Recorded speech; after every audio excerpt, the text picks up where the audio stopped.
Les éditions Télème présentent un enregistrement intégral de Le Familier de Lee Bardugo, lu par Flora Capriélian. Pour ma famille, convertis, exilés et fantômes. A mi familia, conversos, exiliados y fantasmas. A mi familia, convertidos, surgunlis y fantasmas. Chapitre 1. Si le pain n'avait pas brûlé, cette histoire aurait été bien différente.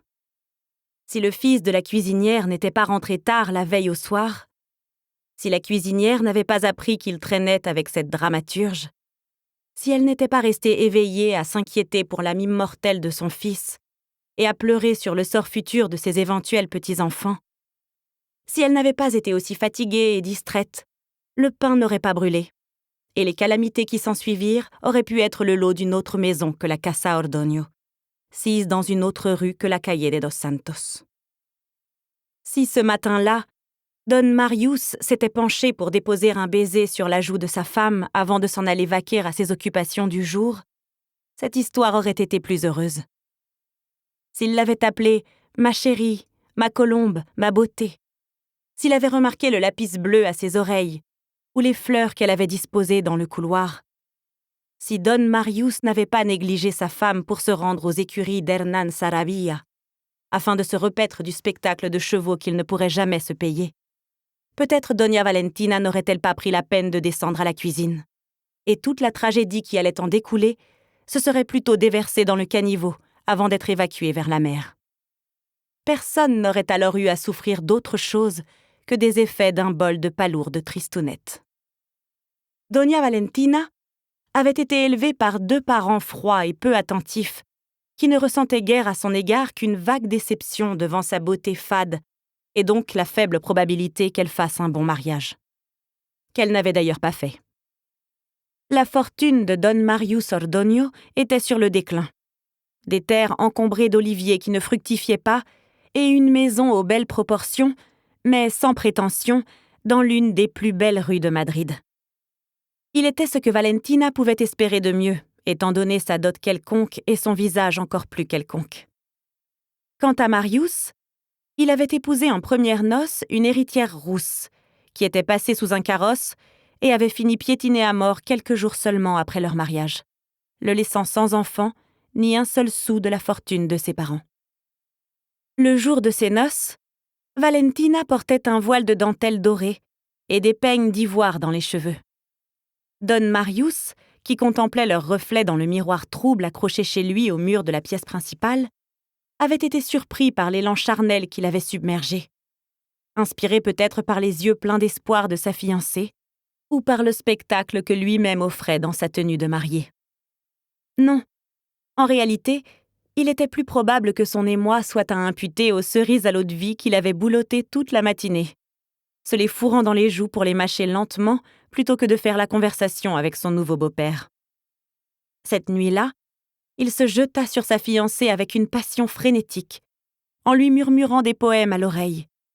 Mais il ne parvint en tout et pour tout qu'à quelques assauts maladroits, avant qu'un vertige ne s'empare de lui et qu'il ne vomisse la chair dodue à moitié mastiquée des cerises à l'eau-de-vie sur la parure de lit nuptial que Valentina avait passé de nombreuses semaines à broder de ses mains.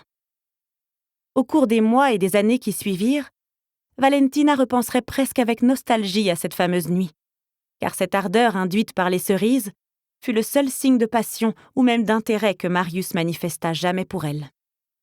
Et s'il était vrai qu'elle était simplement passée d'un foyer sans amour à un autre, cela ne signifiait pas pour autant qu'elle ne souffrait pas de cette absence. Doña Valentina ne connaissait aucun terme adéquat pour décrire le désir qu'elle éprouvait, et n'avait pas la moindre idée du moyen de le soulager.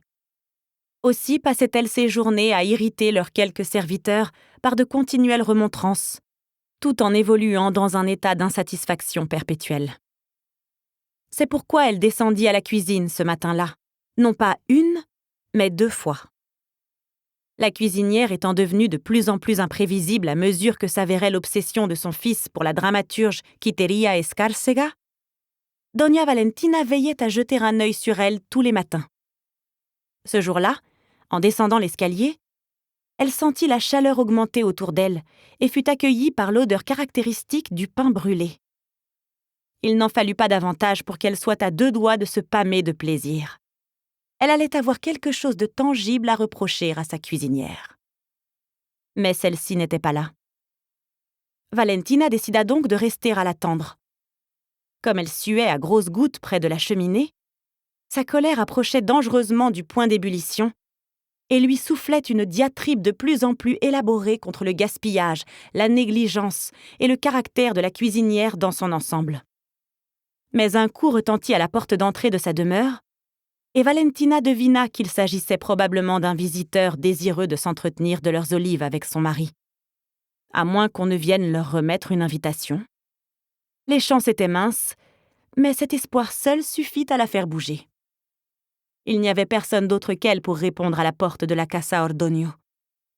Son mari lui ayant bien fait comprendre qu'il ne pouvait se permettre d'employer des domestiques supplémentaires, et qu'elle devait déjà s'estimer heureuse de disposer d'une cuisinière et d'une fille de cuisine pour l'aider à tenir sa maison. Il n'y avait donc pas d'autre alternative que de remiser sa rage par-devers soi et de remonter au rez-de-chaussée en tamponnant son visage moite avec sa manche. Lorsqu'elle redescendit à la cuisine, une lettre de son père glissait dans sa manche sans avoir été lue.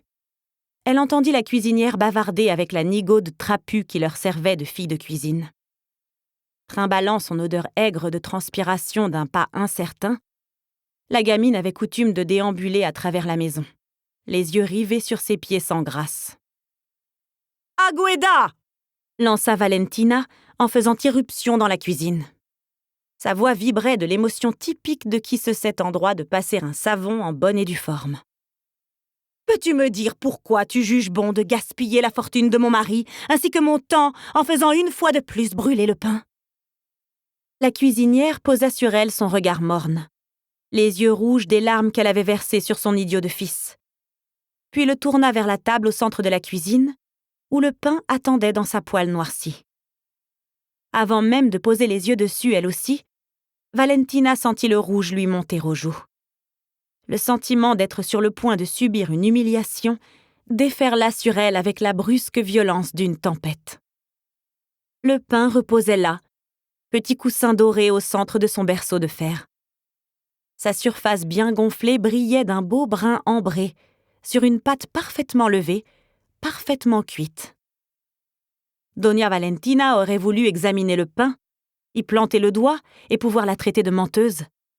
Elle avait vu cette même miche seulement quelques minutes plus tôt, carbonisée et gâtée, avec son dôme de croûte crevassé par la chaleur. Et elle savait sans aucun doute possible, qu'on n'avait pas substitué une autre miche tirée du feu à la première, parce qu'elle reconnaissait le moule de fer au coin légèrement dentelé. Ce n'était pas possible.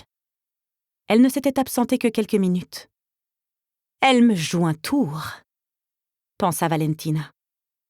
Cette stupide cuisinière, et cette fille de cuisine encore plus stupide, cherchent à me pousser à bout afin d'obtenir une réaction de ma part et de me faire passer pour une idiote. Elle n'allait pas leur donner cette satisfaction. « Tu as déjà laissé brûler le pain, » reprit-elle comme si de rien n'était. « Et je ne doute pas que tu recommenceras. Veille à ce que notre repas de midi ne soit pas servi en retard. »« Don Marius sera-t-il à la maison pour le dîner, señora ?» Valentina envisagea de gifler son insolente cuisinière. « Je ne crois pas, » répondit-elle gaiement. « Mais 2 de mes amis se joindront à moi. Qu'est-ce que tu nous prépares ?»« Du porc, señora, comme vous l'avez demandé. »« Non, » la corrigea Valentina. « C'est de la caille que je t'avais demandé. Le porc est au menu de demain, voyons. » De nouveau, la cuisinière la considéra de ses yeux aussi durs que des morceaux de charbon. « Bien sûr, señora. » Valentina savait très bien qu'elle avait demandé du porc. Elle avait planifié les repas de la maisonnée une semaine en amont, comme à son habitude. Mais que la cuisinière n'oublie pas qui était la maîtresse des lieux et ne s'avise jamais de se moquer d'elle. Après le départ de Doña Valentina, Lucia pluma l'écaille en écoutant la cuisinière ruminer sa colère pendant qu'elle mettait le ragoût de porc de côté, dans le vacarme des casseroles et des poêles entrechoqués. Elle faisait toute une histoire, mais le porc pourrait facilement se garder jusqu'au lendemain. C'était le comportement de Doña Valentina qui avait assombri encore un peu plus l'humeur déjà amère d'Agueda. Et Lucia lui en était presque reconnaissante. Une Agueda en colère était de meilleure compagnie qu'une Agueda broyant du noir.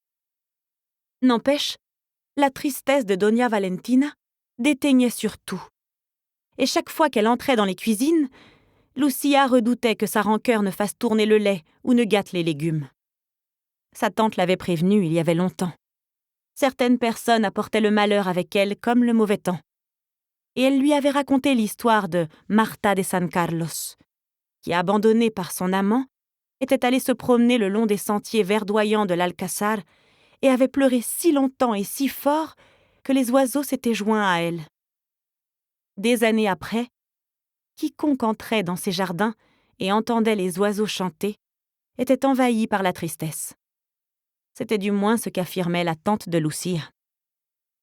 Lorsque la jeune femme avait remarqué la miche de pain brûlé, elle n'avait pas vraiment réfléchi avant de passer sa main dessus en chantant les paroles que sa tante lui avait enseignées.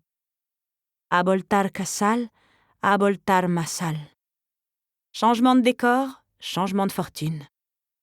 Elle avait chanté ces mots très doucement. Ils n'étaient pas tout à fait espagnols, à l'instar de Lucia, qui n'était pas non plus tout à fait espagnole. Mais Doña Valentina ne l'aurait jamais acceptée dans cette maison, fût-ce dans la pénombre et la touffeur de cette cuisine sans fenêtre, si elle avait détecté en elle le moindre soupçon de judéité. Lucia savait qu'elle devait se montrer prudente, mais il était difficile de ne pas se faciliter la tâche quand le reste de son existence était aussi pénible. Elle dormait chaque nuit à même le sol de la cave, sur un matelas de chiffon qu'elle avait cousu ensemble, avec un sac de farine en guise d'oreiller. Elle se réveillait avant l'aube, sortait dans la ruelle froide afin de se soulager, puis rentrait, attisait le feu et se rendait à la Plaza del Arrabal pour puiser de l'eau à la fontaine. Là, elle retrouvait d'autres filles de cuisine, des lavandières et des épouses, leur souhaitait le bonjour, remplissait ses seaux et les mettait en équilibre sur ses épaules avant de regagner la Calle de dos Santos, où aussitôt, elle faisait bouillir l'eau, triait les insectes du millet et commençait à pétrir le pain de la journée si Agueda ne s'était pas encore attelée à la tâche. Il incombait normalement à la cuisinière de se rendre au marché, mais depuis que son fils s'était amouraché de cette fringante dramaturge, c'était Lucia qui se munissait de la petite bourse pour arpenter les étals, en quête de l'agneau, des têtes d'ail ou des noisettes au meilleur prix. Comme elle n'était pas douée pour marchander, il lui arrivait parfois, sur le chemin du retour à la Casa Ordoño, et à condition de se retrouver seule dans une rue déserte, de secouer son panier et de chanter « Onde iras, amigos toparás » Où que tu ailles, puisses-tu trouver des amis. Alors, là où jusqu'à cet instant il n'y avait eu que 6 œufs, vous en comptiez désormais une 12aine. De son vivant, la mère de Lucia l'avait mise en garde contre sa propension à en vouloir trop. Soi-disant que ce trait de caractère découlait du jour où Lucia était née, à savoir celui où la 3e épouse du roi était morte. Au décès de la reine, ses courtisans s'étaient précipités contre les murs du palais, et leurs lamentations avaient été entendues à travers toute la ville. On n'était pas censé pleurer les morts, au motif que cela revenait à nier le miracle de la résurrection. Mais la mort d'une reine, c'était différent. La ville entière devait s'affliger de sa disparition. Et son cortège funèbre avait constitué un spectacle qui n'avait eu d'égal que la mort de son beau-fils Carlos, survenu plus tôt la même année. Les premiers vagissements de Lucia, lorsqu'elle vint au monde, s'étaient donc mêlés aux lamentations de tous les madrileños sur leur reine défunte. « Cela t'a perturbé », lui avait expliqué Blanca. « Tu as cru qu'il s'affligeait pour toi et cela t'a donné trop d'ambition. » En tout cas, un jour, malgré les avertissements de sa tante, Lucia avait entonné la même chansonnette sur l'amitié en s'adressant directement aux pièces de monnaie. La bourse s'était mise à tinter joyeusement. Mais lorsqu'elle avait glissé la main dedans, quelque chose l'avait mordue. 12 araignées de cuivre en avaient jailli avant de détaler sans bruit. Elle avait dû répéter sa chanson au fromage, aux choux et aux amandes pour compenser l'argent perdu, ce qui n'avait pas empêché Agueda de la traiter d'idiote et de bonne à rien lorsqu'elle avait découvert le maigre contenu de son panier. Voilà où vous menait l'ambition. Tante Wallit n'avait fait qu'en rire lorsque Lucia le lui avait raconté. « Si un peu de magie pouvait nous rendre riches, ta mère serait morte dans un palais rempli de livres et je n'aurais jamais eu à coucher pour entrer dans cette belle maison. Tu as de la chance de t'en être tirée avec une simple morsure d'araignée. » C'était sa tante qui lui avait enseigné les paroles, tirées de lettres écrites dans des pays lointains, mais la mélodie était toujours une composition de Lucia. Elle lui venait tout bêtement à l'esprit, avec ses notes qui produisaient un agréable bourdonnement sur sa langue. Pour doubler la quantité de sucre quand on n'avait plus assez d'argent, pour allumer le feu lorsque les cendres avaient refroidi, pour réparer le pain si sa croûte avait complètement brûlé. De petits expédients pour éviter de petites catastrophes, pour rendre les longues journées de travail un peu plus supportables. Elle n'aurait pas pu deviner que Doña Valentina était déjà descendue à la cuisine ce matin-là, ni qu'elle avait vu le pain brûler dans son moule. Car si Lucia était née avec certains talents, la clairvoyance n'en faisait pas partie. Elle n'était pas sujette aux visions ni aux transes. Elle ne lisait pas l'avenir dans les arabesques d'une poignée de sel. Si elle en avait été capable, elle aurait su qu'il était bien préférable de ne pas toucher au pain et d'endurer la colère de Doña Valentina, plutôt que de courir le risque d'éveiller son intérêt. Chapitre 2. Valentina n'ayant pas de servante, c'était donc à la fille de cuisine de l'aider à se déshabiller tous les soirs, à elle d'éteindre les bougies, d'essuyer les fenêtres et les fermer hermétiquement, de glisser les pots de chambre sous les lits. En temps normal, Valentina parvenait à ignorer la jeune femme. Assez bonne travailleuse, à l'apparence aussi terne qu'on pouvait le souhaiter dans ses vêtements de lin et de laine, elle n'avait pas le genre qui attirait les regards. C'était d'ailleurs l'une des raisons pour lesquelles Valentina l'avait engagée, même si, à dire vrai, elle n'avait pas vraiment eu l'embarras du choix. Les gages qu'elle pouvait offrir étaient maigres, et en l'absence d'autres bras pour aider à la tâche, la place n'était pas une sinécure. Mais ce soir-là, alors que la jeune femme dégrafait la robe de Valentina, puis la brossait pour en ôter la poussière, sa maîtresse l'interrogea. « Comment t'appelles-tu » Elle avait dû connaître son prénom à un moment donné, mais l'avait utilisé trop rarement pour le retenir. « Lucia, señora » répondit la jeune femme sans lever les yeux de son travail. « Et as-tu un prétendant » Lucia secoua la tête. « Non, señora. » « C'est bien dommage. » Valentina s'attendait à ce que la jeune femme lui marmonne un « Oui, señora » au lieu de quoi, Lucia, occupée à plier la robe de sa maîtresse dans son coffre, répliqua « Il y a pire pour une femme que d'être seule. » J'étais plus heureuse dans la maison de ma mère. Cette pensée vint à Valentina sans crier gare pour l'accabler d'un chagrin brutal. Mais bien sûr, il n'y avait pas plus grande honte pour une fille que de rester célibataire. Rien de plus inutile qu'une femme sans mari ni enfant. Cette fille était-elle heureuse ? Intriguée, Valentina sentit la question se former sur sa langue et dut serrer les dents pour en retenir les mots. Que lui importait le bonheur d'une servante, du moment qu'elle faisait son travail ? « La cuisinière et toi, vous avez voulu rire à mes dépens aujourd'hui, c'est ça ?»« Non, señora. »« Je sais ce que j'ai vu, Lucia. » La jeune femme leva les yeux, et Valentina fut surprise de constater qu'ils étaient d'un marron profond, presque noir. « Qu'avez-vous vu, señora » demanda-t-elle. Ce regard sombre lui évoquait un rocher poli par une rivière.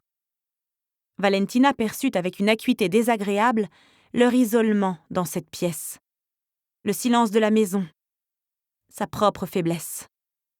Elle avait l'impression d'avoir ouvert un placard et d'y avoir trouvé un loup. « Rien ?» réussit-elle à répondre, gênée par l'émotion perceptible dans sa voix.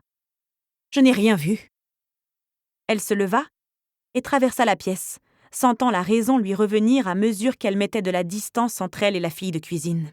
« Tu as un regard très effronté. »« Mes excuses, señora, » bredouilla Lucia, les yeux à nouveau baissés. « Va !» lui ordonna Valentina avec ce qu'elle espérait être un signe désinvolte de la main. Cependant, lorsque Lucia eut quitté les lieux, Valentina verrouilla la porte derrière elle. Lucia ne dormit pas cette nuit-là, et elle ne prit aucun risque le lendemain. Elle attendit que l'eau bouille sans chanter un mot pour hâter le processus. Elle alla chercher du bois et ne prononça pas non plus une syllabe pour enflammer les bûchettes. Elle ne put respirer correctement qu'une fois en train de dévaler la rue en direction de San Ginés. Doña Valentina la surveillait de près depuis l'incident du pain. Elle ne pensait pas à de la magie. Elle s'imaginait que Lucia et la cuisinière avaient cherché à lui jouer un petit tour. En revanche, Valentina ne pouvait pas la suivre dans la rue. Aucune femme de sa condition ne devait quitter son domicile sans être accompagnée de son mari, de son père ou d'un prêtre. Lucia avait entendu parler de riches dames qui s'étaient fracturé les os en tombant d'une fenêtre de leur maison, et d'une autre qui était même morte pour s'être trop penchée, alors qu'elle tentait d'apercevoir quelque chose de nouveau. Elle jouait parfois à un jeu avec elle-même lorsqu'elle était fatiguée ou qu'elle avait mal au dos. Préférait-elle passer ses journées à broder, assise sur un coussin, mais ne voir la vie qu'à travers les carreaux de sa fenêtre? Ou bien effectuer un énième trajet jusqu'au puits? Quand les seaux étaient vides, la réponse était facile.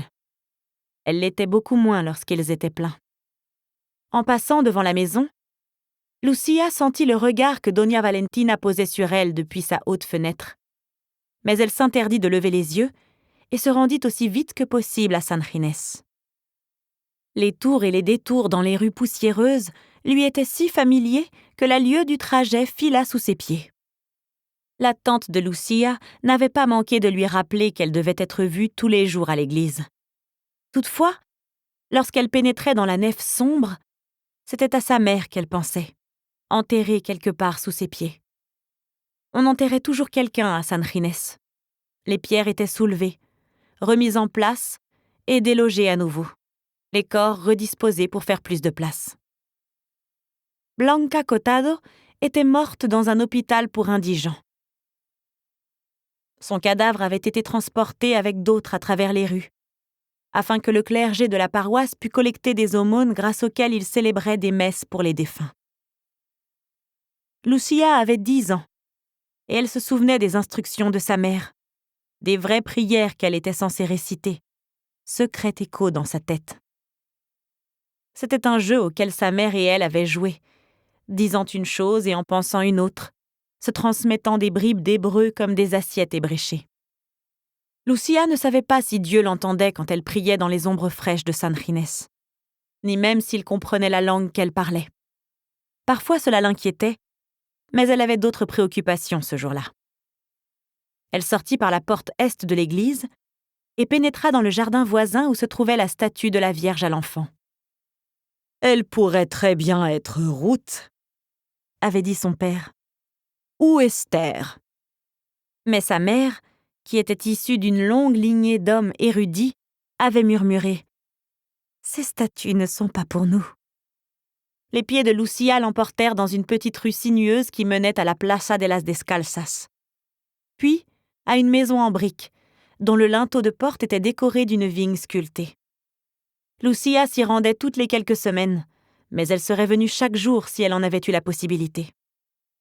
Elle transportait toujours du linge lavé de frais dans son panier de marché, afin de pouvoir prétendre qu'elle l'apportait à l'un des serviteurs de Walit, au cas où, pour une raison ou une autre, on l'interrogerait à ce sujet. Mais ça n'était jamais arrivé, car Lucia savait se rendre invisible. Une fois, elle avait vu Victor de Paredes, le monsieur qui entretenait Walit, quitter la maison de sa tante. Vêtu de velours noir, il était monté dans un carrosse encore plus noir, comme s'il disparaissait dans un puits d'ombre, morceau de nuit refusant de céder du terrain malgré le soleil de l'après-midi. Pour éviter que sa tante ait à répondre à des questions, elle avait dépassé sa porte, feignant de se rendre ailleurs, mais elle n'avait pas pu résister à l'envie de couler un regard à l'intérieur du carrosse. elle n'avait fait qu'entrevoir les bottes de Paredes, et en face de lui, emmitouflé dans un coin, un jeune homme svelte et maladif, à la peau luisante, aux cheveux d'un blanc frais comme la poitrine d'une colombe, et dont les yeux brillants évoquaient des coquilles d'huîtres. Lorsqu'elle avait croisé son regard pâle, elle avait eu l'étrange sensation d'être brièvement soulevée dans les airs. Aussi s'était-elle dépêchée de poursuivre sa route, ne revenant sur ses pas que lorsqu'elle avait eu la certitude que le carrosse était parti.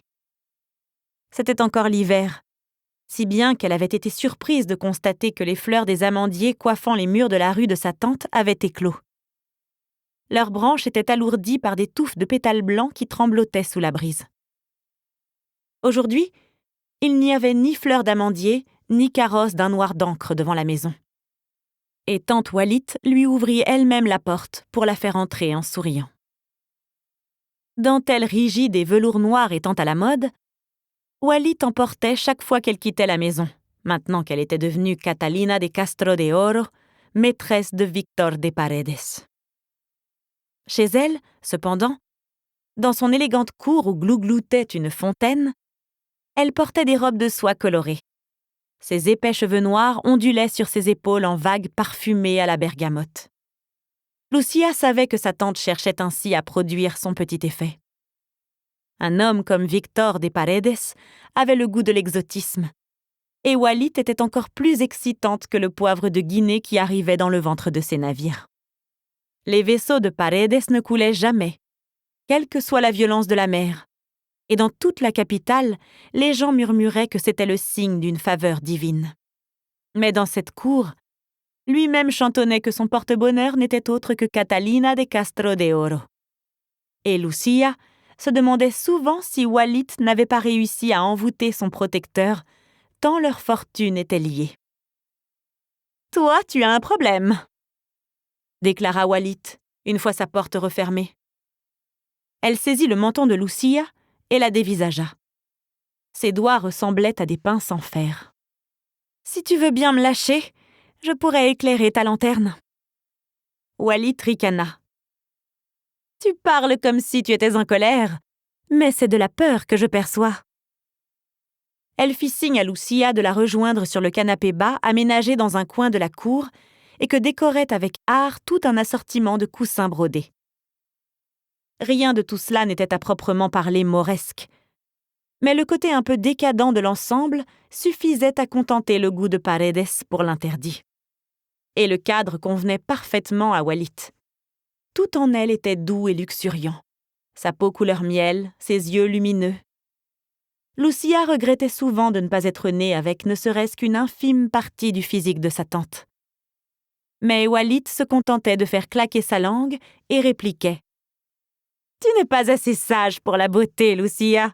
Tu la dépenserais comme de la menue-monnaie. » Anna, la servante de Wallit, déposa une carafe de vin et une assiette d'olives et de dattes sur la table basse, non sans gratifier Lucia d'une petite tape sur l'épaule, comme elle l'aurait faite avec un animal de compagnie.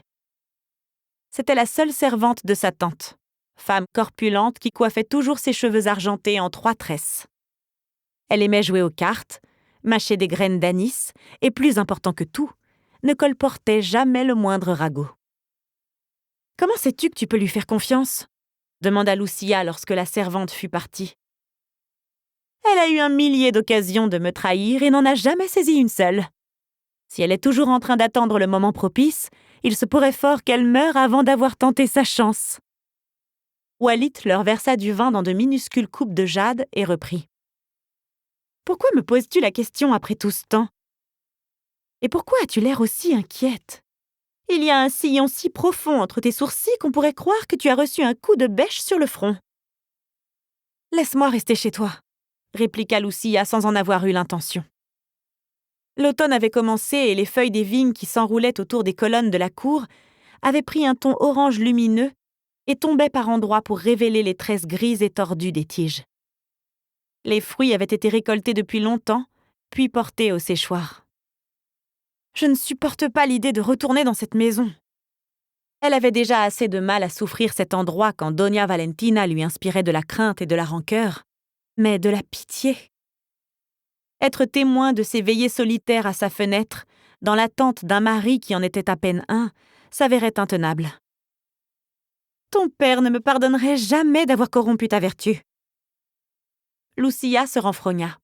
« Je quitterai la Casa Ordogno avec le dos abîmé, les genoux cagneux et les mains rugueuses comme du sable, mais au moins ma précieuse vertu sera intacte. » Walid se contenta de rire. « Précisément !» Lucia fut tentée de briser sa coupe de jade sur les dalles. Mais le vin était délicieux, et la demi-heure passée à manger des dattes et à écouter Walid raconter des histoires de cour était trop chère à son cœur. Lorsque la mère de Lucia était morte, et que leur vie chancelante avait été balayée par un tremblement de terre, elle avait espéré que Walid l'autoriserait à travailler chez elle, mais son père avait alors les idées encore assez claires pour le lui interdire. « Si tu travailles dans la maison d'une pécheresse, c'en sera fini de ta vertu.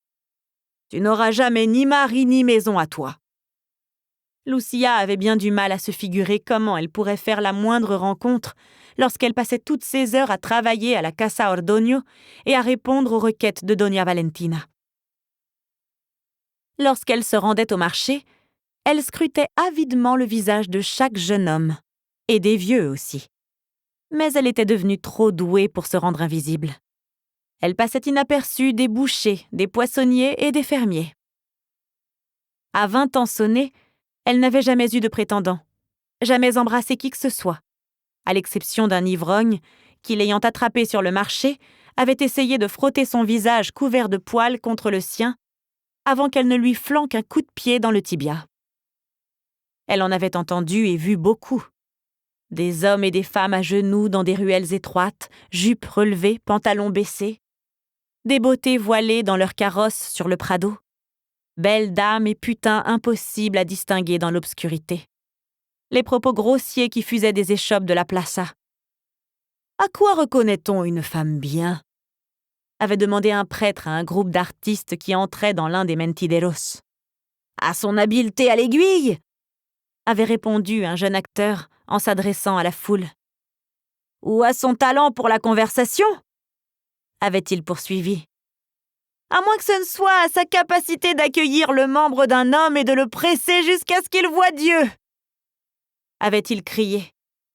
Et la foule avait éclaté de rire tandis que le prêtre les vitupérait et les menaçait des flammes de l'enfer. Lorsque le père de Don Marius était tombé malade, Lucia avait été conduite chez le vieil homme pour l'aider à prendre son bain. On l'avait introduite dans la chambre à coucher du grabataire et elle était restée debout, adossée à la porte fermée, serrant sa cuvette pleine d'eau, le savon, la serviette, murmurant toutes les prières qu'elle connaissait, certaine qu'elle était d'avoir été laissée seule avec un mort.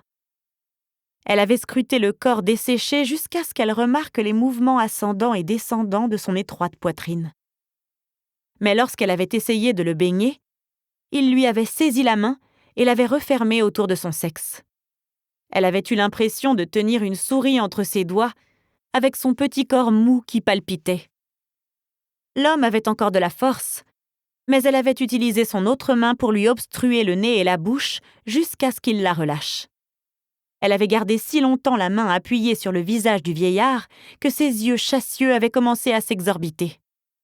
« Je vais finir de vous baigner, Don Esteban, et vous resterez tranquille ou je vous arracherai votre petit radis avec les racines. » Il s'était montré docile ensuite, presque satisfait, apparemment. Telle était l'étendue de son expérience en matière de corps masculin. « Il doit y avoir plus que cette existence !» dit-elle en reposant son vin et en fermant les yeux. « Pourquoi m'apprendre à lire si je suis destinée à vivre une vie sans livre ? Pourquoi m'apprendre le latin alors qu'un perroquet aurait plus d'occasion de le parler ? Seul Dieu sait à quoi nous sommes destinés, » déclara Walid. « Maintenant, prends une autre date. C'est bon pour soigner les ventres aigris et l'auto-apitoiement. » Chapitre 3. Lorsque la fille de cuisine s'en fut allée à l'église, Doña Valentina sortit sa petite fourchette en argent. La robe qu'elle avait sur les genoux n'était pas sa préférée, mais c'était l'une des 3 seules qu'elle possédait. La mode actuelle privilégiait la simplicité et l'austérité. caractéristique censée mettre en valeur les silhouettes à la taille étroite, ce qui était encore son cas puisqu'elle n'avait jamais eu d'enfant. Ses robes étaient également destinées à être ornées de colliers de perles et de bijoux, ce qu'elle ne possédait pas. Elle utilisa les 2 dents de sa fourchette pour attraper le fil et tirer, provoquant une déchirure le long de la couture. Quelque chose de facile à réparer si jamais elle se trompait. Valentina aurait été bien en peine d'expliquer la raison de son geste, mais elle n'avait pas réussi à s'empêcher de repenser au pain, au visage vide de la cuisinière, à la fille de cuisine qui rapetissait en s'éloignant de la table. Si c'était une blague, elle ne semblait pas les avoir beaucoup amusés. La cuisinière affichait sa mine amère et distraite de tous les jours. La fille de cuisine, en revanche, cette Lucia, elle avait l'air effrayée. Valentina avait entendu parler d'illusions et de miracles à la cour. Lucrezia de León faisait des rêves prophétiques. Le prophète Piedrolla, tombé en disgrâce, prétendait parler aux anges, et les Mendoza auraient à leur service un saint doublé d'un sage capable de déplacer des objets par la pensée. Bien sûr, Valentina n'avait jamais rien vu de tel. Elle n'avait jamais reçu d'invitation à la Casilla, et encore moins à l'Alcázar. Et elle n'en recevrait jamais. À moins que... Mais son « à moins que » puait le désespoir. Et alors qu'elle se penchait sur l'ourlet de sa jupe pour en effilocher le tissu, tel un oiseau picorant des vers, elle se sentait presque malade de dégoût envers elle-même. Cette honte était une entité rampant derrière elle, qui la poursuivait et la poussait à commettre le pire. Dès que Lucia fut revenue de l'église, Valentina descendit à la cuisine. Elle cria d'abord sur la cuisinière, sous prétexte qu'il y avait des charançons dans le riz, et en éparpilla un plein sac sur le sol pour obliger la fille à tout balayer, puis à s'agenouiller afin de débusquer les grains égarés. Elle réclama ensuite de l'eau pour son bain, alors que le dernier en date ne remontait qu'à la veille. Et lorsqu'une partie de l'eau se renversa sur le sol, elle gifla Lucia si fort que la souillon trébucha. Valentina se sentait hors d'haleine, aussi effrayée que si elle avait laissé échapper les rênes de son attelage, comme si elle était devenue folle tout à coup. Elle était impuissante à revenir en arrière. « Apporte-moi ma robe !» grogna-t-elle. « Et que ça saute !» Elle n'aurait pas été plus étonnée que cela si des crocs avaient percé ses gencives et des griffes pointaient au bout de ses doigts. Dans la vitre de la fenêtre, elle étudia avec émerveillement la lune pâle de son visage et oublia presque de regarder Lucia quand, tirant le velours noir de la malle, elle remarqua la déchirure et hésita. Valentina la vit lever les yeux, s'assurer que sa maîtresse lui tournait le dos, puis elle perçut une mélopée presque inaudible, fredonner avec la plus grande douceur. Lucia secoua la jupe et la porta à sa maîtresse. Les mains tremblantes, Valentina s'en saisit. La déchirure avait disparu. Lucia sut qu'elle avait commis une terrible erreur dès qu'elle plongea son regard dans celui de Doña Valentina. Les yeux de sa maîtresse étaient allumés d'une lueur sauvage ce soir, du bleu instable des eaux troubles. Dans le calme de sa chambre à coucher, elles tenaient toutes 2 la robe noire, comme si elles avaient eu l'intention de s'entraider pour la plier, la ranger, l'oublier. « Tu viendras au dîner de ce soir », décréta Valentina qui passa la langue sur ses lèvres exsangues. « Pendant que nous servirons les fruits, tu nous donneras un petit spectacle. » Lucia ne trouva rien d'autre à dire que « Je ne peux pas. »« Bien sûr que si !» rétorqua Valentina, tandis qu'un sourire commençait à se dessiner sur ses lèvres. « Tu n'as pas le choix. »« Je ne vois pas ce que vous attendez de moi. » Valentina lui agrippa le poignet. « Arrête ces simagrées !» siffla-t-elle. « Tu as raccommodé mes jupes. Tu as rattrapé le pain. Tu m'obéiras ou je te jetterai à la rue ce soir. Pense à ce que cela signifierait d'être une fille seule, sans travail, sans protection. Réfléchis avant de refuser encore une fois d'accéder à ma requête. » Lucia n'arrivait pas à réfléchir, à comprendre ce qui se passait. Elle ne pouvait pas consentir à ce que Valentina exigeait d'elle. Ses sortilèges étaient bénins, un amusement, une petite illusion d'optique, et entre les mains d'une chrétienne pauvre mais pieuse, il ne saurait inspirer la moindre crainte. Mais si quelqu'un y regardait de trop près, que verrait-il? Si quelqu'un s'avisait d'étudier la lignée de Lucia, de demander qui étaient ses parents, ses grands-parents. La famille de son père était portugaise. Peut-être cela rendrait-il son passé plus difficile à retracer. Mais qu'en était-il de la famille de sa mère? Tous morts et enterrés ou brûlés, mais aussi dangereux pour elle que s'ils priaient en pleine rue. Fais-toi passer pour une fille simple, un peu stupide, qui a appris quelques paroles magiques et cherchait juste à s'amuser. Et lorsque Doña Valentina exigerait de savoir où elle avait appris ces choses, que dirait-elle? Valentina dut se rendre compte, à son expression, qu'elle capitulait plus ou moins, car elle relâcha le poignet de Lucia et lui tapota doucement la main. « Passe un tablier propre avant de nous rejoindre, et ne rentre pas les épaules comme si tu t'attendais à prendre un coup. » Ce fut dans une sorte de transe que Lucia accomplit le reste de ses tâches ce soir-là. Elle aida la cuisinière à préparer les salades froides, à étaler la pâte à tarte et à découper la langue de bœuf en fines tranches. Elle remplit de petits bols de lavande et d'eau tiède pour que les invités puissent s'y laver les mains. Tante Wallit se plaisait à décrire les festins chez ses riches amis, où l'on servait des centaines de mets et où bouffons et danseurs se produisaient entre les plats. Mais le pâté de poisson, la langue de bœuf et la salade étaient les recettes les plus raffinées que les Ordoño pouvaient s'offrir. Lucia apporta les tartes au rez-de-chaussée et les disposa sur la lourde desserte installée sur un côté de la salle à manger. Valentina se chargerait de faire le service. Montée de l'escalier, descente de l'escalier. Les plats se succédaient l'un après l'autre, plus vite qu'ils ne l'auraient dû. Signe que la conversation piétinait et que la soirée ne serait pas considérée comme un succès. Lucia disposa une tranche de langue sur une assiette, versa la sauce à la louche dans un pichet, écouta la cuisinière marmonner « Escárcega, escárcega, escárcega » sur un ton donnant à penser que le nom de la dramaturge était une malédiction. Elle se remémora ce que Valentina avait dit à propos de sa posture et se redressa. Toutefois, il ne serait pas facile de perdre le pas traînant propre aux servantes qu'elle avait perfectionné au prix d'immenses efforts. Mieux valait ne pas être vue, ne pas se faire remarquer. Tout ce qu'elle avait envie de faire, c'était de courir chez Wallit. Mais elle aurait alors dû admettre qu'elle s'était conduite en idiote. « Qu'est-ce que j'ai fichu ?» se demandait-elle sans relâche. « Comment je vais m'en sortir ?» Ces questions devaient bien sûr se solder par un constat d'impuissance. Elle ne ferait tout simplement rien.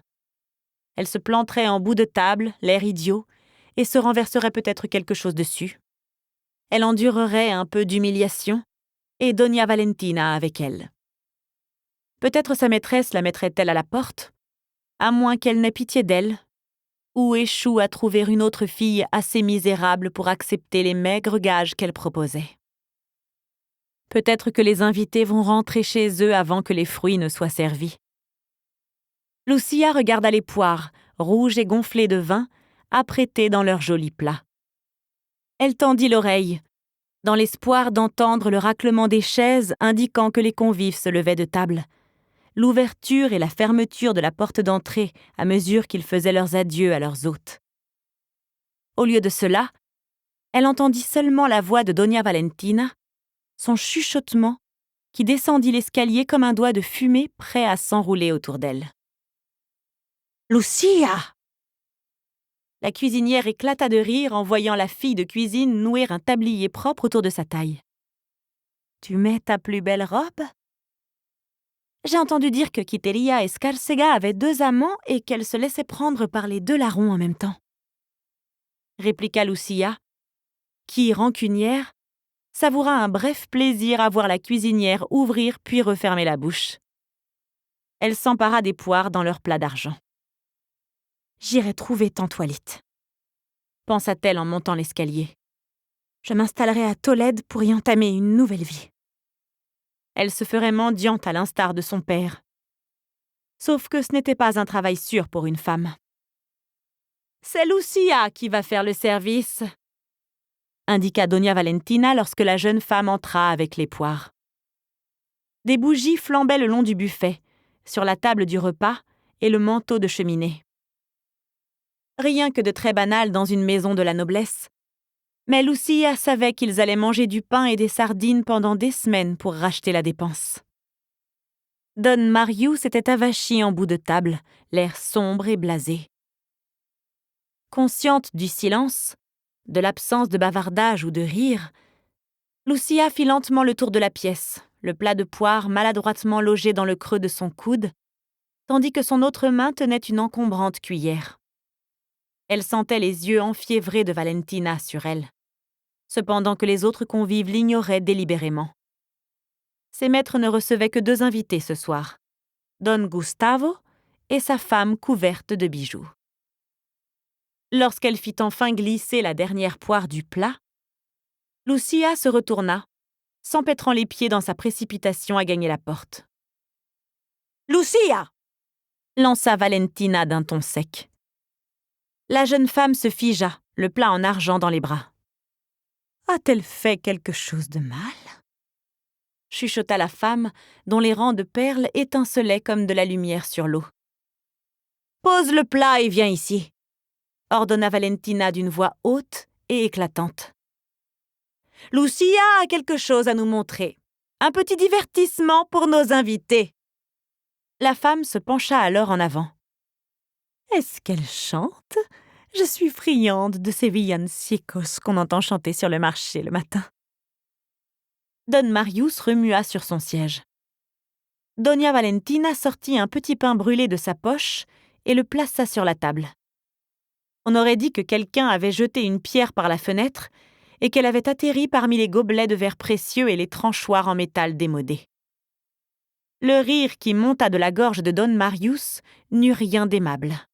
« Êtes-vous devenue folle ?»« C'est un tour de passe-passe ?» demanda Don Gustavo en se caressant la barbe.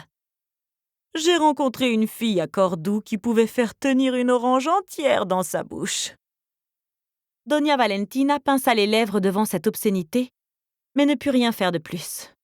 « Lucia !» demanda-t-elle avec plus d'insistance. Une partie téméraire de la jeune femme avait envie de prendre le petit pain, de rectifier sa cuisson et d'en faire de nouveau un mets appétissant, au lieu de quoi elle gardait les bras ballants. Valentina attendrait-elle jusqu'à demain matin ou la jetterait-elle à la rue dès ce soir? S'il en allait ainsi, Wallit la recueillerait-elle? « Ne fais rien, s'intima-t-elle. Ne sois rien. Si elle le souhaitait assez fort, peut-être les murs de pierre l'avaleraient-ils lentement. »« Alors ?» dit Don Gustavo. « Alors ?» répéta Don Marius. Doña Valentina tendit la main et lui pinça le bras, fort. Lucia ne broncha toujours pas. « Renvoyez-la donc à la cuisine !» dit Don Marius. « Il se fait tard. »« Pas tant que cela !» protesta Valentina. Lucia ne leva pas les yeux de la table, du pain brûlé et des bougies. Pourtant, elle entendit la détresse dans la voix de Valentina. Un dîner ne devrait pas se terminer si tôt. C'était un échec pour l'hôte et l'hôtesse. Et si la nouvelle se répandait, les invitations, offertes comme acceptées, se feraient encore plus rares. Valentina passerait sa vie assise à sa fenêtre. Don Marius et elle dîneraient seuls. Mais ce problème n'était pas du ressort de Lucia. Don Gustavo lâcha un soupir et repoussa son siège de la table. « Il est temps de vous faire nos... »« Lucia a quelque chose à nous montrer !» insista Valentina. « Qu'est-ce qui ne va pas chez vous ?» grogna Don Marius. « Vous nous faites honte, à moi et à toute cette maison. »« Je voulais seulement... » « Il n'y a pas de plus grand fardeau que d'avoir une idiote pour épouse. Je vous présente mes excuses, Don Gustavo, mes amis. »« S'il vous plaît !» implora Valentina. « Si vous aviez vu !» Et elle continue à jacasser. Don Gustavo s'esclaffa. « Que disent les poètes ? Dieu a donné aux femmes la beauté pour tenter l'homme et la parole pour le rendre fou. » Lucia n'avait pas eu l'intention de lever les yeux, ni celle de voir l'éclat des larmes dans ceux de Valentina, le sourire narquois de la femme aux perles, ou les faces suffisantes et empourprées par le vin de Don Marius et Don Gustavo. Elle n'avait pas davantage voulu saisir l'un des gobelets en verre vénitien, cadeau de mariage que Doña Valentina ne sortait que pour les grandes occasions. Ils avaient la transparence parfaite d'une goutte de pluie. Elle brisa le verre contre la table. La salle devint silencieuse. Les invités la dévisageaient avec de grands yeux. La femme aux perles s'était plaqué une main sur la bouche. Lucia eut l'impression de s'envoler jusqu'au plafond, puis de traverser le toit, pour gagner le ciel nocturne, comme si ses bras, ayant perdu leur forme, se déployaient et devenaient des ailes. Valentina aurait reconnu l'émotion qui se répandait dans le sang de Lucia, le terrible potentiel de sauvagerie, la même audace folle qui l'avait poussée à renverser le riz et à gifler sa fille de cuisine. « Il n'y a rien que je puisse faire. » Lucia frappa ses mains l'une contre l'autre, vite et fort, pour étouffer les paroles de la chanson qu'elle fredonnait à toute allure. Elle étendit ses paumes au-dessus des tessons du gobelet en miettes, et ils se déplacèrent d'un même mouvement, pétales pris dans une brise invisible, roses frémissantes de lambeaux épars, puis dans un souffle infime, ils redevinrent un verre où l'on pourrait boire à nouveau. Les invités sursautèrent. Valentina poussa un soupir de bonheur. « Dieu soit loué !» s'écria Don Gustavo. « Maravilloso !» renchérit sa femme. Don Marius en restait bouche bée. Lucia vit son reflet dans le gobelet, changé, mais inchangé, parfait, et pourtant ruiné. Chapitre 4. Lucia n'arrivait pas à dormir. Allongée sur le sol en terre battue du cellier, elle observait les étagères, les bocaux de conserve, les tresses d'ail qui pendaient, les jambons suspendus comme des membres privés de corps. Elle songea à allumer une bougie et à essayer de lire, mais elle n'avait sous la main que le traité d'Alejo de Venegas, sur la façon de bien mourir. Sa tante le lui avait remis lors de leur dernière entrevue, et Lucia l'avait caché derrière un bocal d'œufs marinés auquel personne ne touchait jamais. « De la poésie la prochaine fois !» avait supplié la jeune femme. Walid s'était contenté de rire.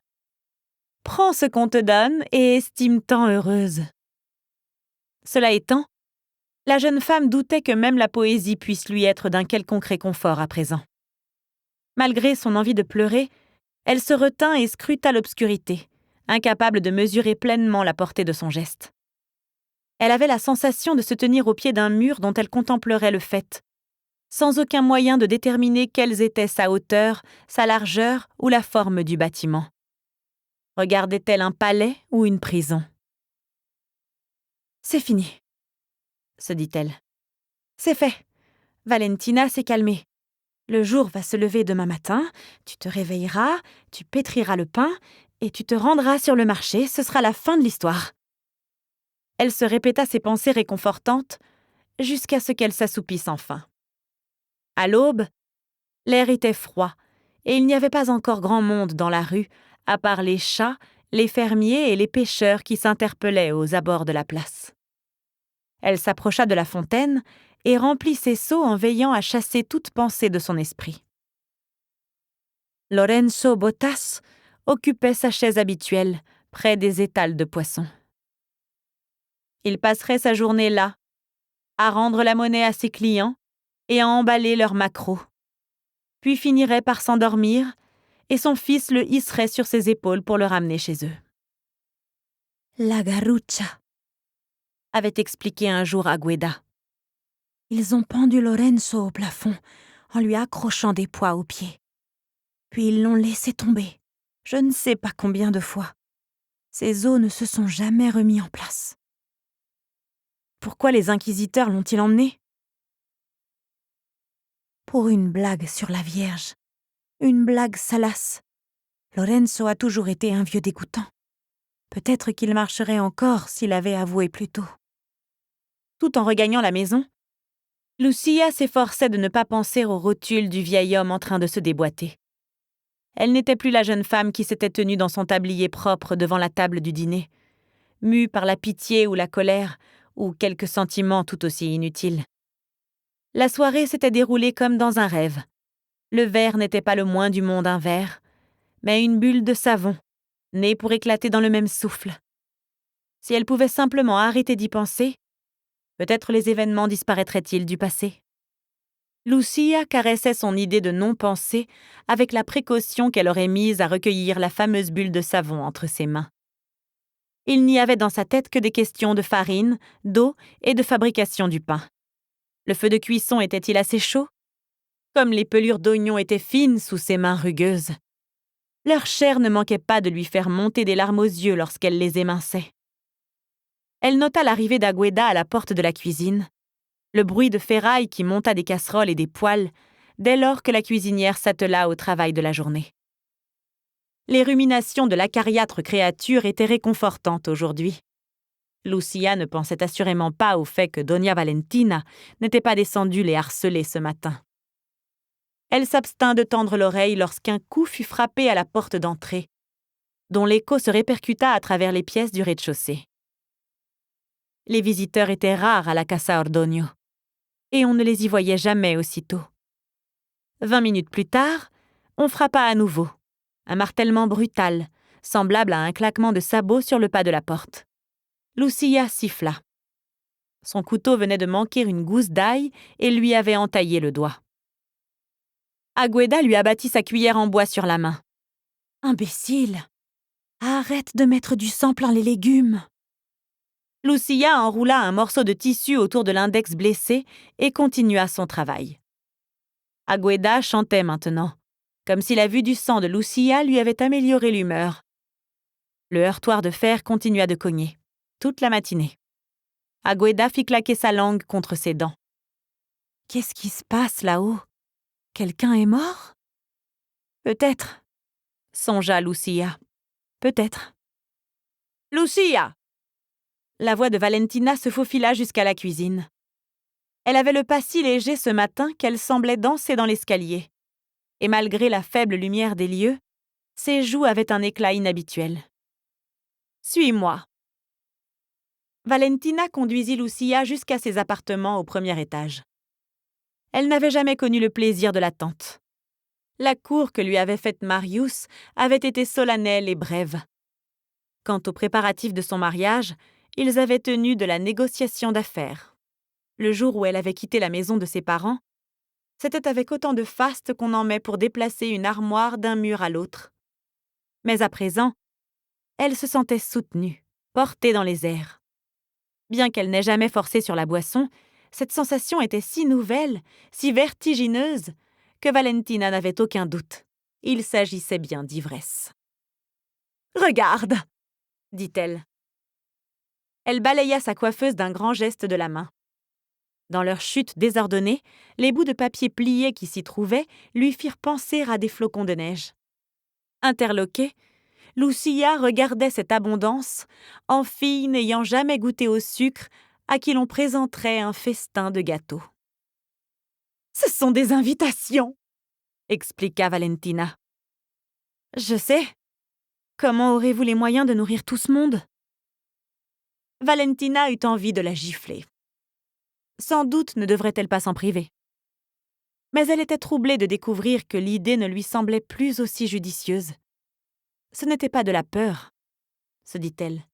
Simplement, elle tenait à être prudente, de cette précaution dont on fait preuve avec un morceau de dentelle coûteux ou une broche bien faite. Elle pouvait au moins se débarrasser de sa présence. « Très bien, retourne dans la cuisine et amuse-toi bien à tourner la broche. » Lucia partit sans demander son reste. Pourquoi Valentina avait-elle exhibé cette fille sans cervelle, pour commencer? N'ayant jamais connu le plaisir de l'excitation, elle ne comprenait pas l'impulsion qu'elle avait eue d'amener quelqu'un d'autre dans cet état chatoyant. Cet instinct qui l'avait poussée à démultiplier son plaisir, à l'offrir dans un verre pour qu'il soit partagé. Valentina entreprit de rassembler les petites colombes blanches des invitations. Elle sentait presque leur cœur battre de possibilités. Muñoz, Aguilar, Llorens, Olmeda.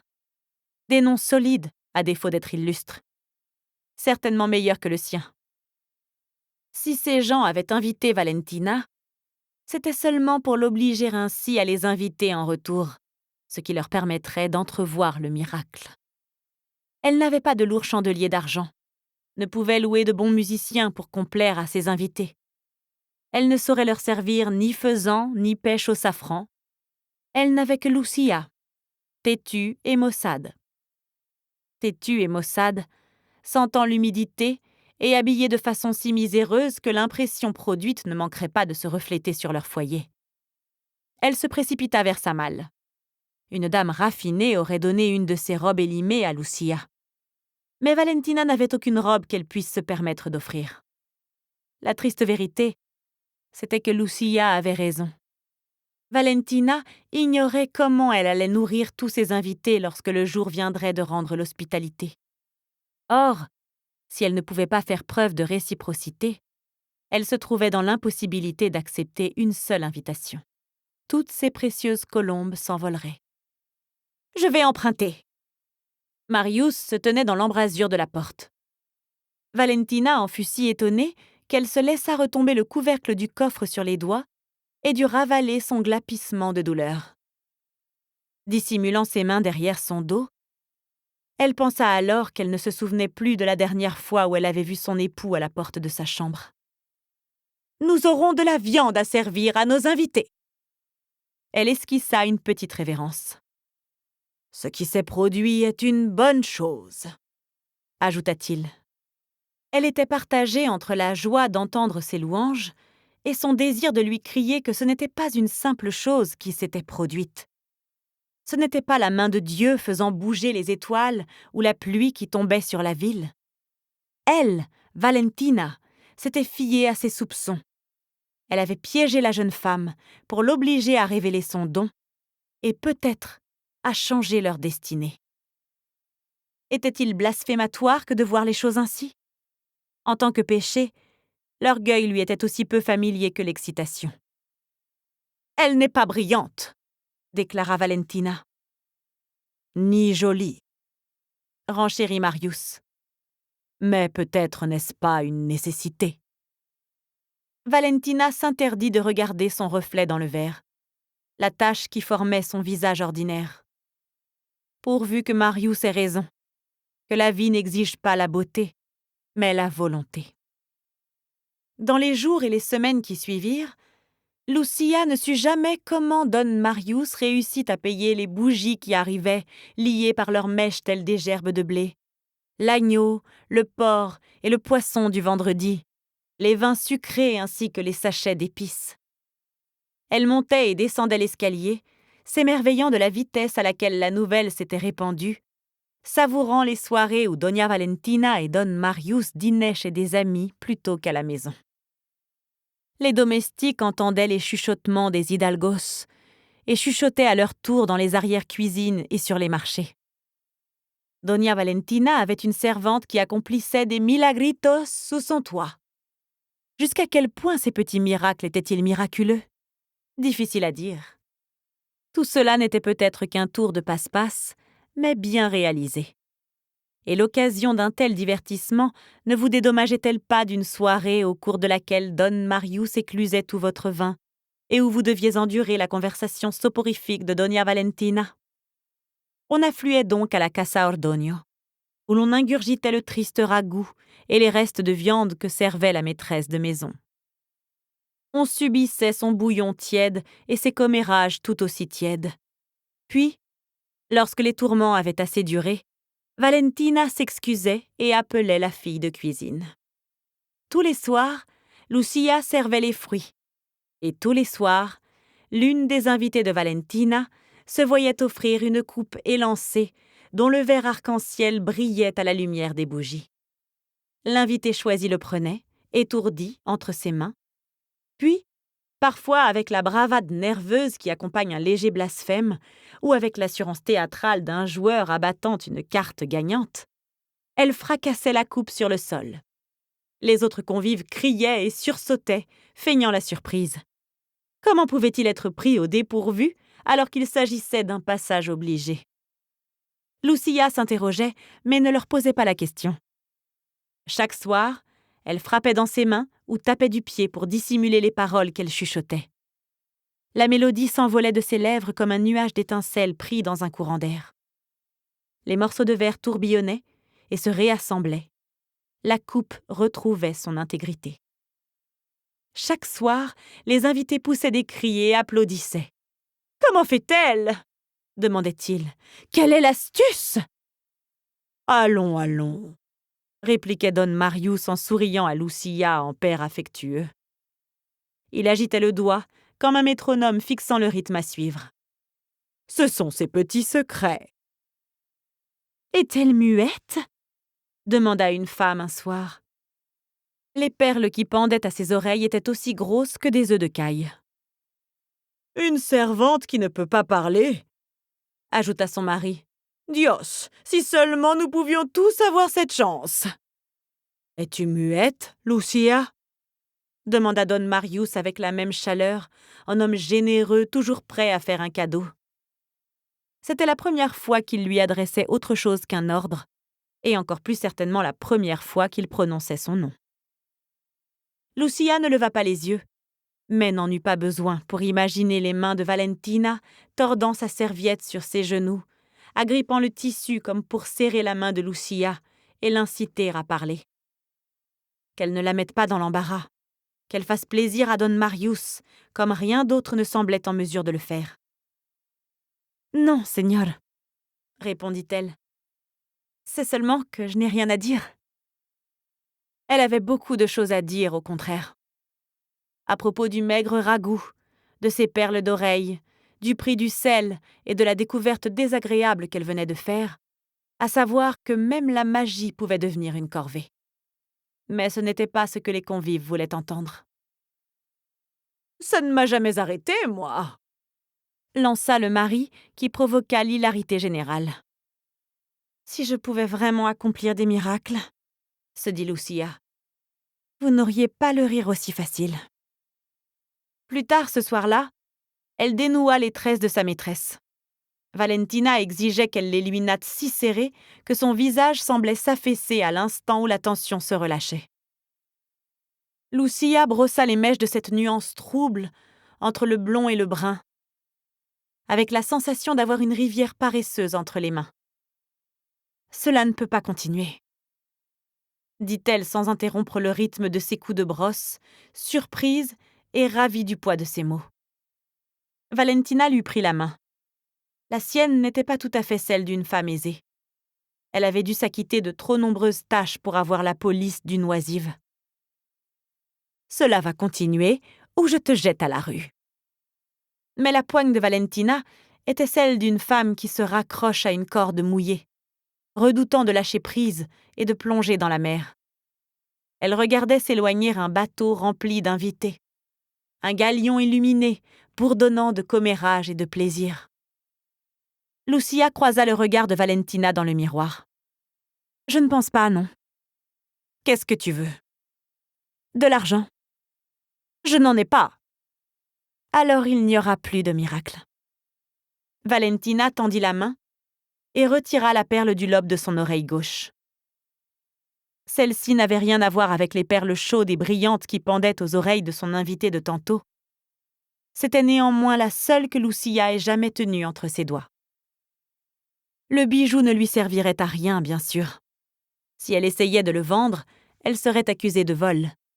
Et pourtant, elle la serrait au creux de sa paume quand elle s'endormit sur le sol du cellier.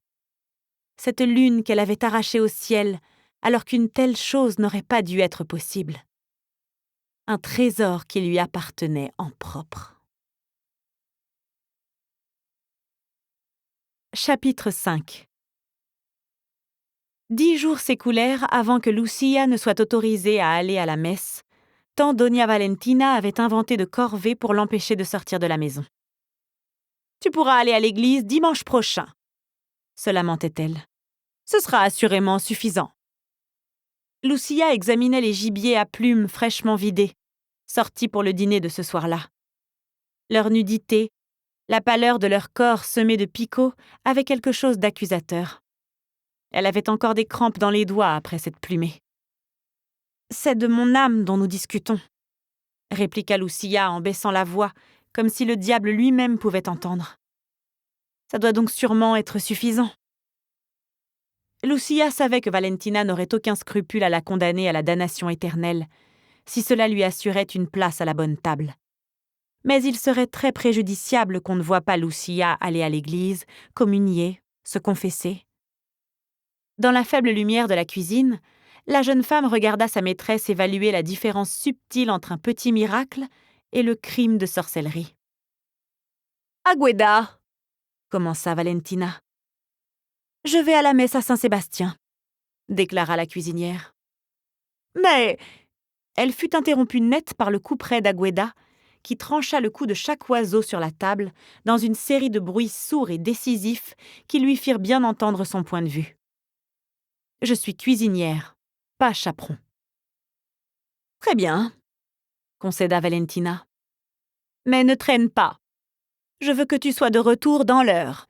Je ne sais pas comment tu peux passer autant de temps à confesse alors que tu n'as rien à confesser. » « J'ai beaucoup de pensées meurtrières, » songea Lucia, qui réussit pourtant à se taire. En 1 heure, elle n'arriverait jamais à faire un aller-retour jusque chez Wallit, mais elle irait à l'église de toute façon. Puisqu'elle devrait s'agenouiller pour prier, elle n'aurait au moins plus besoin de rester debout. Lucia était encore en train de s'interroger sur la détermination de Valentina à la confiner aux 4 murs de sa maison, lorsqu'elle tourna dans la rue qui menait à San Ginés et vit soudain devant elle un homme habillé de velours et de fourrure.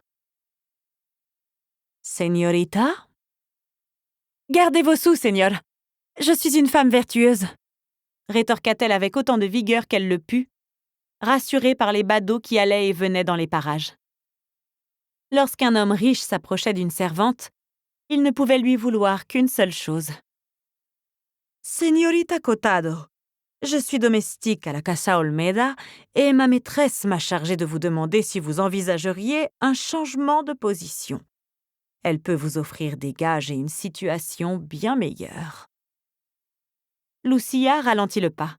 « Vous me proposez une place ? » ?»« Pas moi, mais ma maîtresse. »« Votre maison est-elle respectable ? » ?»« Très. »« Je vais y réfléchir, » promit Lucia. Les mots avaient une sonorité étrange dans sa bouche, alors que tout ce qu'elle voulait, c'était crier « Oui !» Dans la rue suivante, Lucia vit un chariot qu'on chargeait de marchandises et de meubles. D'autres pièces de mobilier avaient été jetées dans la rue. Quelqu'un était-il mort ? Puis, elle s'aperçut que les hommes en train de vider la maison appartenaient à l'alguacil de l'Inquisition. En les voyant fendre à la hache le couvercle d'un coffre fermé à clé, les gens hâtaient le pas, tête baissée, désireux de se retrouver aussi loin que possible des affaires du tribunal. « Des livres et des papiers », constata l'un d'eux. Ils hissèrent le coffre dans le chariot, preuve en puissance pour le procès. « Sois reconnaissante », se dit-elle en s'asseyant, puis se relevant avant de s'agenouiller sur l'étroit banc de San Ginés. « Pense à la Casa Olmeda. » Une nouvelle place dans une famille plus riche, de meilleurs gages. Sa main s'enroula autour de la perle dans sa poche. Peut-être était-ce Dieu qui lui avait ouvert cette voie. Elle repensa aux livres que les hommes de l'alguacil avaient entassés dans leur chariot. Qu'allait-il devenir ? Et qu'adviendrait-il de la personne qui les avait acquis, soigneusement conservés dans ce coffre, et qui ne reviendrait peut-être jamais chez elle ? Torture, exil, condamnation aux galères ou à la prison, bannissement dans un couvent, mort. Des perspectives aussi effrayantes que plausibles. Mais de sombres destinées, ce n'était pas ce qui manquait à Madrid, dont certaines n'avaient rien à voir avec l'Inquisition. Blanca Cotado avait fait une chute qui l'avait conduite dans un hôpital pour indigents, où elle était morte avant que Lucia et son père ne puissent la retrouver ou réclamer son corps. La jeune femme ne voulait pas penser à sa mère maintenant. se demander qui avait lavé son cadavre, ou si son esprit s'était rebellé contre les prières prononcées au-dessus de lui. « Leveyat Hamet » avait murmuré son père en suivant d'un pas chancelant le convoi qui transportait sa bien-aimée ainsi que les autres indigents de l'hôpital à l'église, enveloppée dans sa mortaja en lin comme une mouche préparée par une araignée. « Leveyat Hamet, Hamitzvah, Hamitzvah » Il avait déchiré sa chemise, parlant de plus en plus fort, jusqu'à ce que, terrorisée, Lucia l'entraîne à l'écart. « Tais-toi » l'avait-elle supplié, incapable d'arrêter ses larmes. « Tais-toi ou ils t'emmèneront aussi !» Elle était trop jeune pour comprendre ce qui se passait. Elle savait seulement que les prêtres avaient le corps de sa mère et que si son père continuait à parler aussi fort, quelqu'un l'entendrait. Les mots voyageraient et feraient tache d'huile jusqu'aux oreilles des inquisiteurs. Lucia secoua la tête pour chasser le souvenir. Son chagrin n'était pas aussi grand que sa honte au souvenir de son père recroquevillé contre le mur, les yeux brillants, marmonnant toujours des phrases interdites. Je ne finirai pas comme ça. Pas comme sa mère, fourrée sous les pierres de cette église. Pas comme son père, jeté dans une tombe sans nom. Elle chercha à rattraper le fil de l'espoir qu'elle avait eu à portée de main, quelques instants plus tôt. « Casa Olmeda » se murmura-t-elle en s'apprêtant à quitter l'église. Une main se referma autour de son poignet, assez rudement pour lui laisser une marque. « J'espère que tu es contente de toi, Milagrera. »« Walid ?» Sa tante siffla pour la mettre en garde et l'entraîna dans l'une des chapelles habituellement fermées par une grille de fer. Un énorme crucifix surplombait l'autel, la Vierge à gauche, Jean-Baptiste à droite, entouré d'un aéropage de saints et de martyrs. Le long manteau de velours noir de Walid indiquait qu'elle avait revêtu ses habits de Catalina de Castro de Oro. Une collerette blanche effleurait son menton pointu, d'où son visage émergeait comme une perle lumineuse, et ses épais cheveux bouclés avaient été domestiqués pour former une masse soignée sur le sommet de son crâne. « Tu es le sujet de conversation de tous les hidalgos et caballeros de Madrid » chuchota Walid, furieuse. « Quelle folie s'est emparée de toi pour que tu joues à ça ?» Lucia dégagea son bras de la main de sa tante. « J'essaie de gagner un peu d'argent, de m'assurer une meilleure place, c'est tout. La maîtresse de la Casa Olmeda m'en offre une dans sa maison, d'ailleurs. » Walid éclata d'un petit rire ironique. « Cette sorcière sans humour, tu peux faire mieux que Vittoria Olmeda. Ne pas dormir tous les soirs sur un sol en terre battue, ce serait un progrès, non? S'il y a ne serait-ce qu'un soupçon d'hérésie dans tes miracles, les inquisiteurs vont te mettre la main dessus et t'envoyer en jugement à Tolède. Comment pourrais-je me frayer un chemin dans le monde autrement? Tu ne t'es pas privé de me faire remarquer que je ne suis pas une beauté. Je n'ai pas d'autre talent que cette petite capacité à... » Walid profita de son hésitation. « Quel nom vas-tu donner à cette capacité, Lucia? As-tu l'intention de raconter que les anges s'adressent à toi, avec le sang trouble qui est le tien? Rome fait déjà pression pour que l'on mette fin à l'étude de l'astrologie et de la divination. » Elle jeta un coup d'œil à l'autel, comme si les saints eux-mêmes étaient susceptibles de l'écouter. « Les miracles appartiennent à l'Église, pas aux filles de cuisine, ni aux prophètes de rue.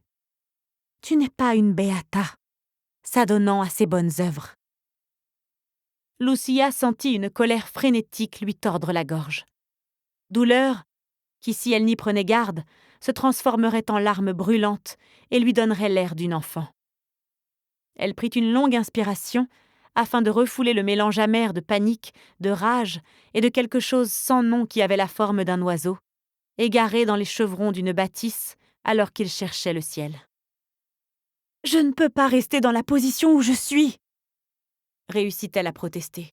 « J'ai déjà le dos en compote à force de transporter les jarres d'eau, les ballots de linge et les paniers remplis de pommes. Je vieillis avant d'avoir pu être jeune. Il y a des choses plus graves pour nous, les femmes. Nous, les femmes. » Comme si elles appartenaient à la même catégorie. Ce n'était pas seulement une différence de statut ou de confort. Walid et elle n'étaient pas un chien de chasse choyé au pelage soyeux, placée à côté d'un chien errant obligé de se nourrir des restes dénichés dans les ordures. Elle n'appartenait pas à la même espèce. Lucia vivait comme un rat, confrontée à un choix unique, rester cachée ou risquer la mort. Combien de fois s'était-elle plainte à Walid de sa misérable condition? Pourtant rien n'avait changé. Jamais elle n'avait reçu de perles ou d'offres de la part des dames de la noblesse, jusqu'à ce qu'elle ose sortir de la cuisine et se montrer. « Tu dis qu'il y a des choses plus graves, Tia, mais moi je dis qu'une mort rapide vaut mieux qu'une mort lente. » Walid leva les yeux au ciel. « Un travail pénible ne risque pas de te tuer. Tu crois savoir ce qu'est un sort pénible, mais les hommes ont un don pour inventer de nouvelles façons de faire souffrir les femmes. S'ils ne t'accusent pas de sorcellerie, ils t'estampilleront judaïsante. Tu marches vers le bûcher, et en sifflotant par-dessus le marché. Une conversa n'est pas la même chose qu'une juive. » Walid serra les mâchoires. « Pour eux, si. Ne l'oublie jamais. Tu crois qu'ils nous considèrent comme de vraies chrétiennes parce que nous avons été plongées dans l'eau et qu'un prêtre a chuchoté quelques mots au-dessus de nos têtes? Nous sommes un poison pour eux. Quelque chose qu'ils ont été forcés d'avaler et qui ronge la substance même de ce qu'ils sont. Tu as montré 2-3 petits tours de passe-passe. Cela doit s'arrêter là. C'est pour moi que tu as peur ou pour toi-même? Il y a de la place pour nous deux dans mon grand cœur. Personne ne sait que je suis ta nièce. Combien de questions les inquisiteurs auront-ils à te poser pour que tu leur révèles qui je suis, où je vis, que tu es souillée par du sang juif?